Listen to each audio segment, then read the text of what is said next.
অনূর্ধ্ব-19 Asia কাপে আজ ফাইনালে ওঠার লড়াই। সেমিতে ডিফেন্ডিং চ্যাম্পিয়ন বাংলাদেশের প্রতিপক্ষ পাকিস্তান। ভারত নামবে শ্রীলঙ্কার বিপক্ষে। দুবাইয়ের দুই ভেন্যুতে ম্যাচ বেলা 11টায়।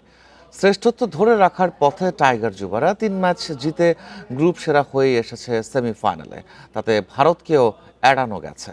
ওপেনার জাওয়াদ আবরার গেছেন দারুণ ফর্মে।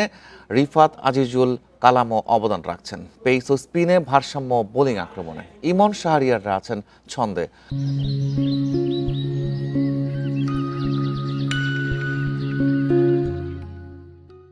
ফর্ম ও অভিজ্ঞতার বিচারে এগিয়ে থেকেই নামবে বাংলাদেশ। অন্যদিকে ভারতের কাছে বিধ্বস্ত হলেও নেপাল ও আফগানিস্তানকে হারিয়ে সেমিতে পাকিস্তান।